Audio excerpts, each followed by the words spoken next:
வணக்கம்.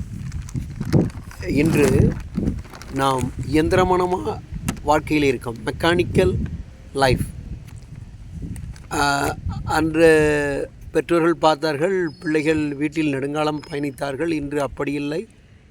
வெளிநாடுகள் போல் கற்றலின் இயற்றலும் கல்வி கற்கும் பொழுதே தன்னுடைய வருமானத்தை பெருக்கிக் கொள்ளக்கூடிய நிலையிலே இன்று பரிணமிக்கிறார்கள்.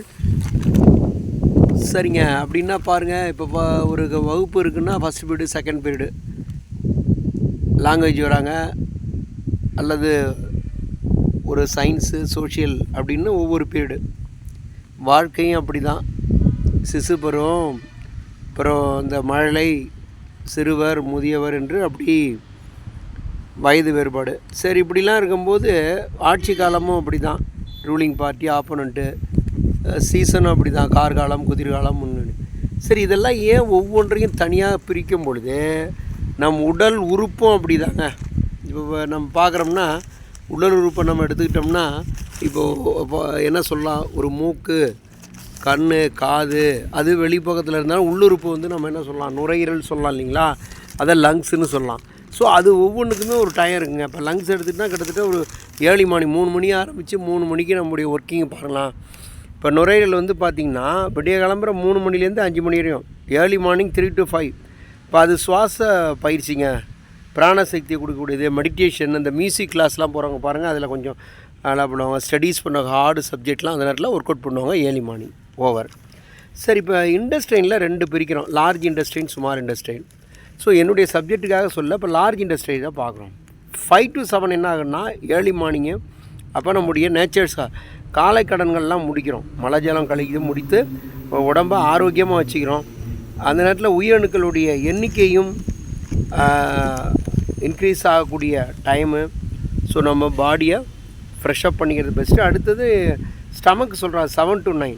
அப்போ டைஜஷன் பர்பஸுக்காக யூஸ் ஆகுது. காலையில் நம்ம பேரரசன் போல் இருக்கணும், மதியம் மனிதன் போல், இரவு ஒரு பிச்சைக்காரன் போல் உண்ணும் என்பது நம்முடைய வாழ்நாள் முழுவதும் கற்றுக்கொண்ட பாடம். நாம் அடுத்த தலைமுறைக்கு கற்றுக் கொடுக்கின்ற பாடம். எப்படி உண்ண வேண்டும், சரியான நேரத்தில் சரியான பணியை செய்ய வேண்டும் என்பது தான். அதனால தான் காலத்தை பயிர் செய் என்று சொல்வார்கள். அடுத்தது நம்ம ஸ்பிளின் என்று சொல்லக்கூடிய மண்ணீரல். ஃபஸ்ட்டு, செகண்டு, தேர்டு, ஃபோர்த்து போயிட்டுருக்காங்க. இது 9 to 11. ஸோ அது என்ன பண்ணால் டைஜஷன் ஃபுட்டை என்ன பண்ணால் நியூட்ரிஷனாகவும் ப்ளட்டாகவும் சேஞ்ச் பண்ணக்கூடியது.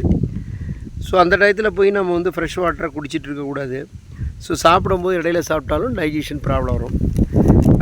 ஸோ அதனால் அந்த டைம் வந்து 9 to 11 வந்து நமக்கு வந்து டைஜஷன் ஆகும்.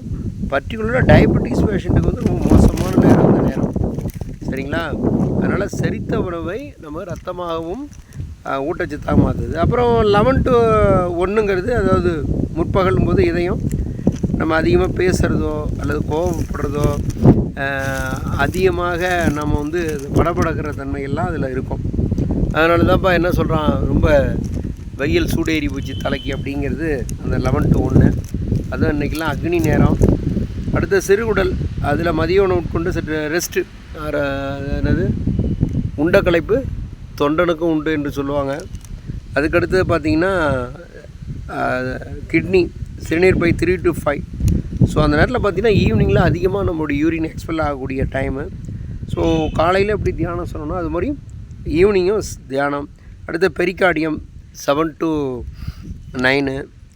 ஸோ அது வந்து இருக்கிறதுல ஹார்ட்டை கவர் பண்ணக்கூடியது. லங்ஸை ப்ளூரா, ஹார்ட்டு கவர்டு, பெரிகார்டியம், சரிங்களா. சரிங்க. அதுக்கு அடுத்தது நம்ம பித்தநீர் பை 11 to 1. ஸோ அதை வந்து கால் பிளாடரு, லிவரு, இதை நம்ம சேஃபாக இருக்கணும். அப்போ அதனால தான் அந்த லிவர் வந்து கல்லீரல் ரத்தத்தை சுத்தப்படுத்துறதோடு மட்டும் இல்லாமல் நீ அப்போ முழிச்சிட்டு இருந்தீங்கன்னா மறுநாள் சுறுசுறுப்பு இல்லாமல் இருக்கும். So we care our body. ஒவ்வொன்றுக்கும் certain time, duration of the டயத்தில் நம்ம அதெல்லாம் முடிக்கிறோங்கிறத மறந்துடக்கூடாது. All the best.